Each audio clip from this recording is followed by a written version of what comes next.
There, Mark, about to build with the boys. We now have issue 30 of Build the Titanic. My name's Scott, and I'll be taking you through what we will be doing in this one. If you haven't yet, please hit the like button, hit the subscribe button if you've been enjoying the content so far. Your help's very much appreciated. What are we doing in this one? So in this one, we are continuing with the engines, and we are adding the catwalks. We've done this before. So again, this is almost a repeat of what we did in issue 10, I believe, of the on the portside engine. There is a slight difference to this one. So you can see that we have our catwalks. We have an end cap here that isn't on the other one, and this is going to help you tell which is which when it comes to the engines. This is going to be an easy way of telling which is portside and which is starboard side engine. There's not tons doing this. We're screwing the catwalk to the base of the engine. We are adding the aerials, the antennas to the top of the engines. I say aerials. I don't think they are aerials. Exhaust valves. They look like aerials. To the top of the aerials, to the top of the engines. And that's going to be it. So there's not a lot to do in this one. But it's all relevant. It's all necessary. So at the end of this one, we are going to have our Titanic talk. We are back at the movies, and because again of Halloween, we did watch, Christ, 2021's Titanic 666, a horror movie set aboard the Titanic, which amazingly, I didn't find out until 5 minutes in, is a sequel to last month's at the movies Titanic 2. So Titanic 666 is a sequel to Titanic 2, which isn't a sequel to anything. So Titanic 2 is actually the first one in that saga. Titanic 666 is part 2. So just to keep it really confusing, Titanic 2 is actually Titanic 2-1. Titanic 666 is actually Titanic 2-2. Keeping up? It's ridiculous. We'll talk about it at the end.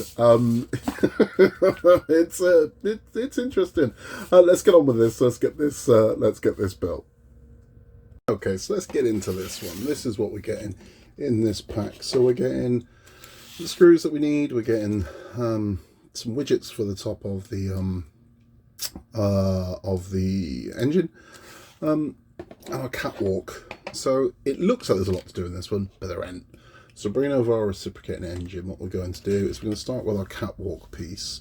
Now our ladders, very easy indicator here, our ladders are going to go where our valve handle is. So we're going to attach this to the bottom of here. I'm going to screw this in place. Now because it's plastic, it might be, might be slightly warped, might not fit snug, but once you get a couple of screws in there, it's all going to hold it in place. I would advise, again, because we are going into metal, I'm using the 3-in-1 technique, and we are going to secure this in place with just 4 EM screws. So let's get this one started. And where are our screws going? Okay, so we're going in here to begin with.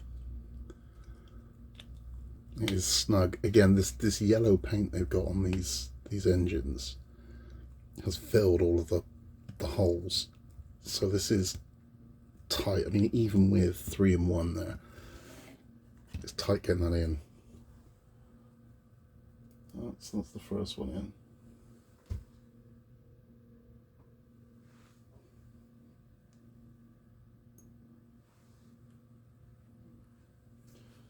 Let's get the next one in.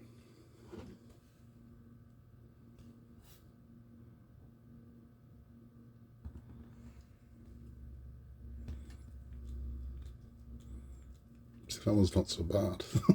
It's weird, but you can always tell when there's paint build-up in one of these holes. So that's 2 in. Again, if your catwalk isn't fitting snug, don't worry about it. By the time you put these screws in, it'll just slot into place. Then our final 2 go in the last 2 holes at the end here. So go in there.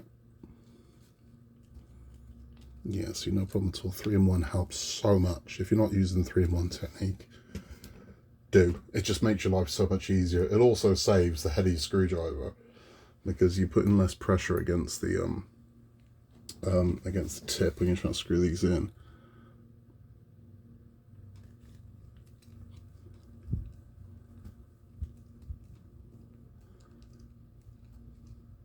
So there we go. So that's our catwalk in. The next thing we're going to do is we're going to take our base part, and this is only going to go one way round, he says. Yeah, it will. So that's where we're going to slot in there. So that's going to sit over there like that. I'm going to screw this one in place, and we are going to use, I want to say FM screws, but I'll just confirm that. Confirmed. So FM screws are going to hold this one in place. Let's crack these open and get this screwed in. And then that is the bulk of this one done, believe it or not.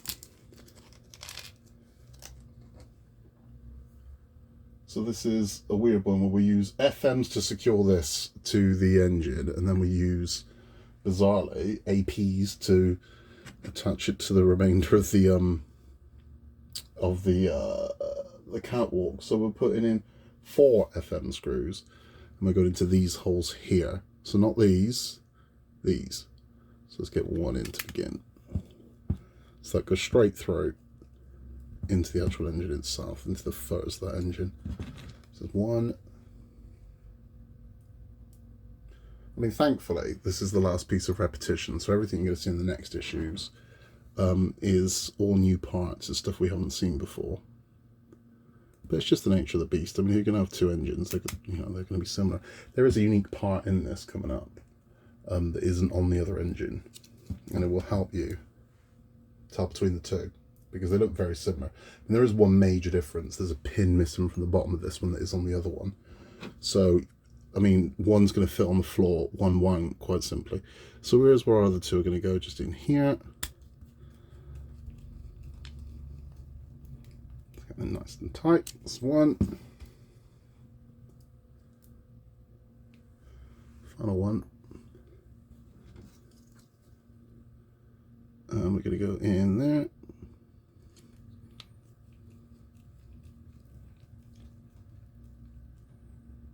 So that's those 4 in. Next thing we do is take our AP screws, and we're going to basically secure this frame to this. It feels a little overkill at this point, if I'm honest, but hey, you know, it's what they're asking us to do. So let's get our APs on it. Now there is no need for 3-in-1 oil at this stage, because we're going into plastic. Oil and plastic aren't a killer combination. It's just not necessary, because you don't need it. I mean, these are kind of self-tappings. These are going to go in fairly easily. So we're going to go into our 6 holes that we haven't used yet. So we're going to go in here.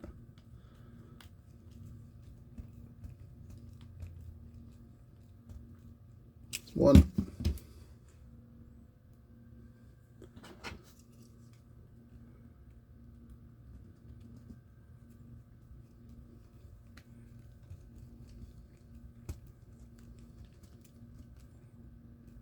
That's 2.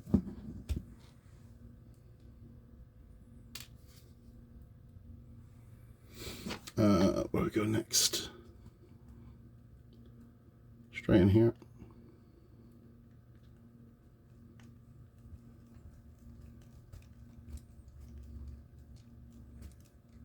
It's 3.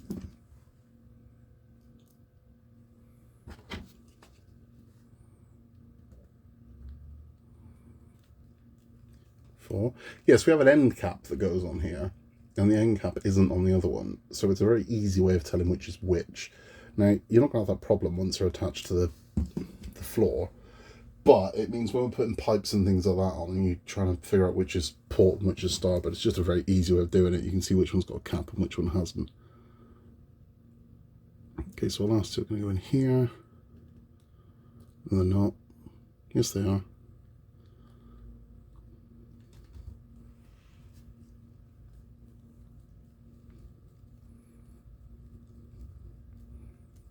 So that's 5, and then one last screw to go in, and then we are pretty much done with this engine. We've got a few details to go on top of it, and that's it. And of course the cap I spoke about. Now that cap glues. Don't know why. That's the sort of thing they could have put a screw in, or they could have almost made the lugs thick enough that it just holds. But that's it. So that's our catwalk done, and our base done on that one, and yeah, there we go. So we're happy. We're looking all right. Right, let's move on to the next part. Okay, so exhaust valves are what we worked on next. Now all 4 of these are exactly the same, so it doesn't matter which way you put them in. Now they do advise glue these if necessary. it wasn't necessary on the last one. Doesn't mean it won't be on this one, but certainly on mine, they were that snug, they were never going to go anywhere. You see that one just far away there? Yeah, that's a modeler nightmare right there. Only once you're doing that to me. I don't think that needs glue. That's snug as hell. That's not going to go anywhere once that's in an engine room. Nothing's going to be shaking that out or pulling on it, so I think that's fine. I don't use glue unnecessarily. If any of these feel particularly loose, I will glue them, but no, I don't see the need. If it's held, I don't see the point in overkilling it with glue and risking having, you know, glue marks and whatnot on it. And then this one here. Okay, so that's all those in. Now finally we have this cap. So we have a cap here, it's got 2 lugs on it, and it's going to go on the end here. Now they say you glue this. It looks like you're going to have to. I can't see this just hold in. Yeah, that's never going to hold. That definitely needs to be glued. But that's where that's going to go. So let's get some power gel and get this done. Right, so again, I'm not going mad on the glue on this one because you never know, I might have to get this off. So there's 2 reasons why I don't go nuts, but let's just put a tiny touch power gel on there. Tiny bit on that pin there. That should do it, you know. Let's have a looky see and see if that holds.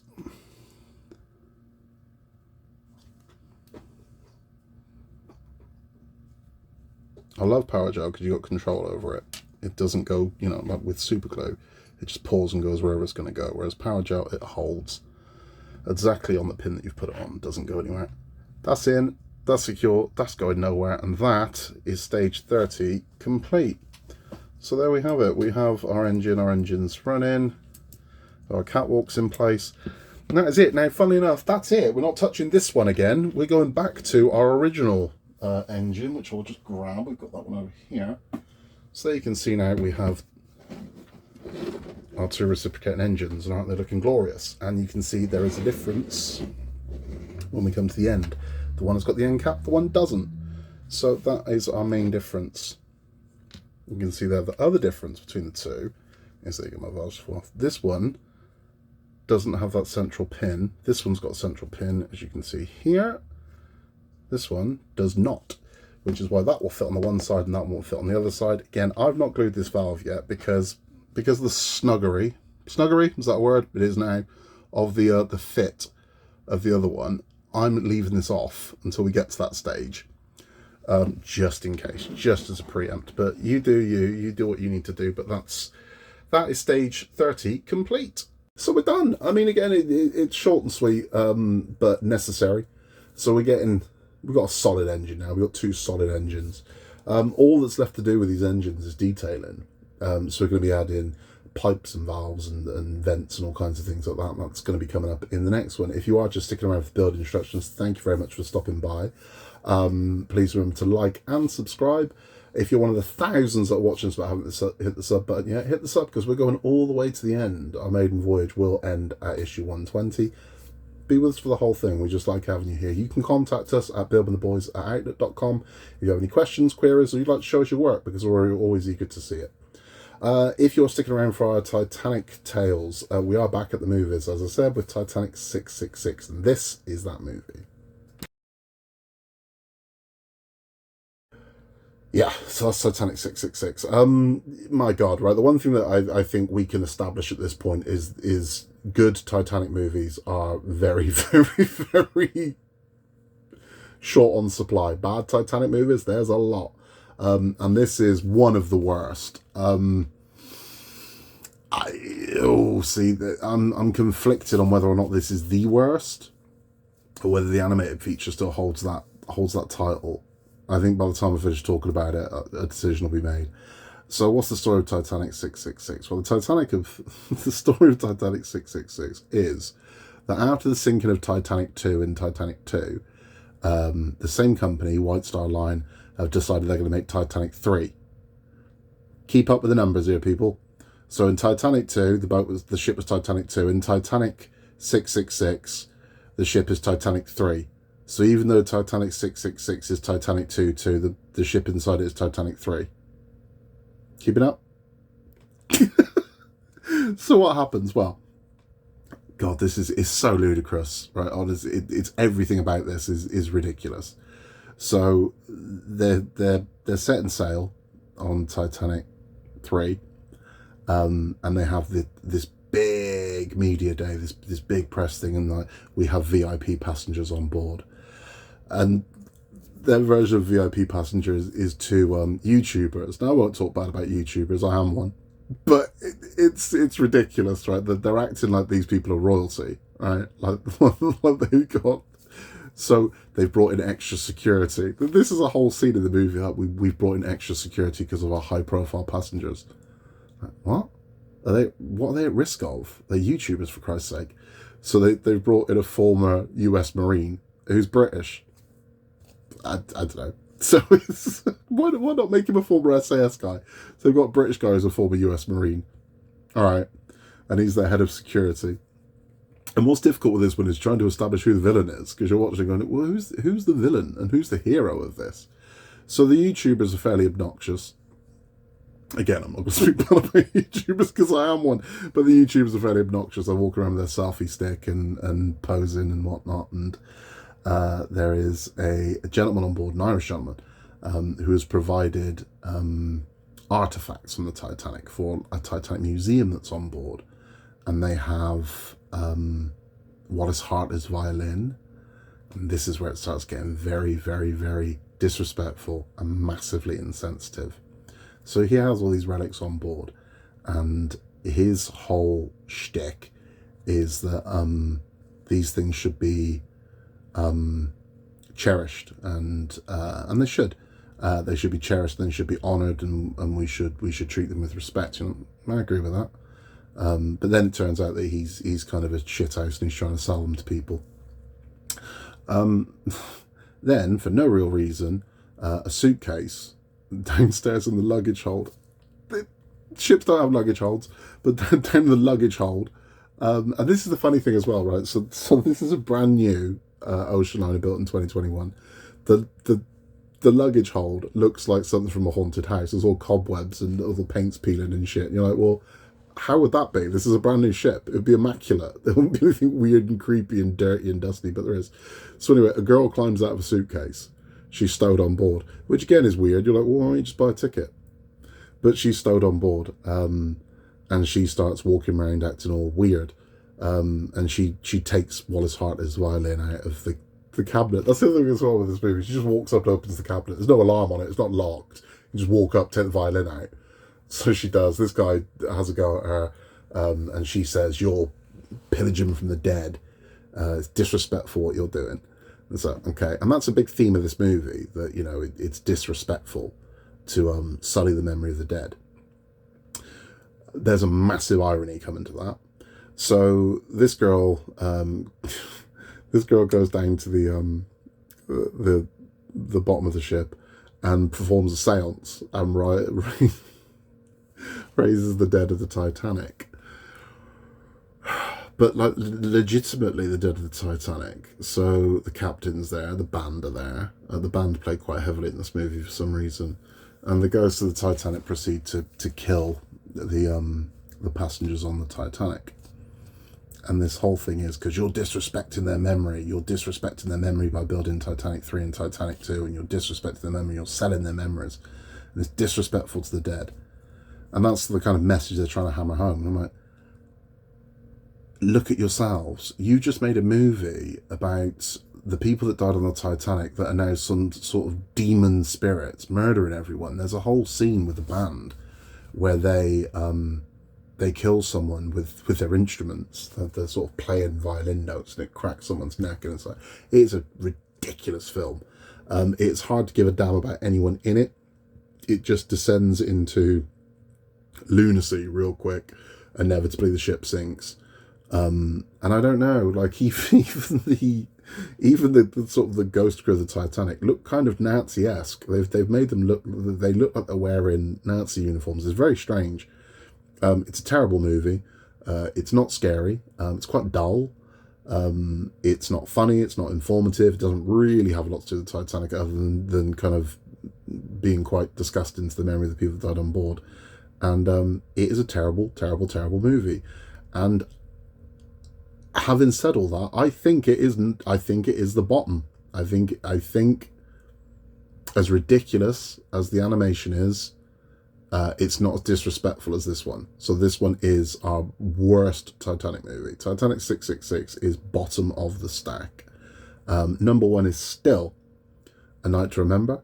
Number two is 1997's Titanic. Number three is Titanic, The Truth Will Surface, the miniseries. Number four is Titanic 2. Number five is Titanic, The Legend Goes On. And number six is Titanic 666. Just bloody awful.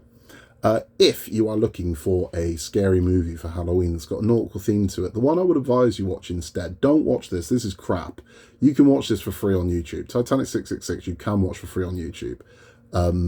But don't. It's a waste of an hour and a half of your life. Don't encourage them, because if we do, we're just going to get a third one of these stupid bloody movies. We don't want it.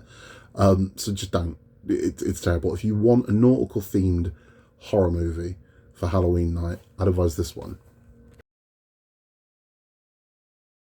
That is 2002's Ghost Ship. It's great. It's really good. It's essentially a haunted house movie set on a ship. But it's got a hell of an opening. It's quite gory, so if you're not one for gore, be aware of that. But the opening sequence is remembered by everyone that's seen it. It's quite strong, and it's got an incredibly gory opening sequence involving a cable.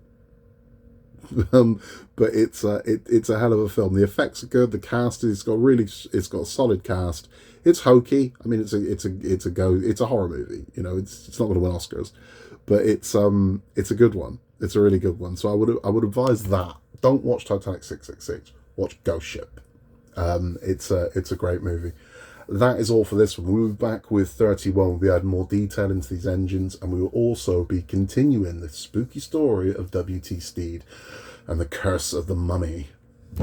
It's as ridiculous as it sounds, but we'll talk about it then. If you haven't yet, please hit the like button, and if you could subscribe to us if you haven't yet, it'd be massively appreciated. It helps our channel tremendously, costs you nothing, and we just like having you here. We really do. You can contact us at buildwiththeboysoutlet.com if you have any questions. We'd love to hear from you.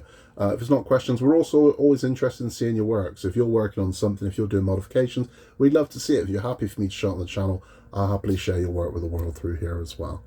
That's it. In a world where you can be anything at all, just be nice, and we will see you very shortly for issue 31.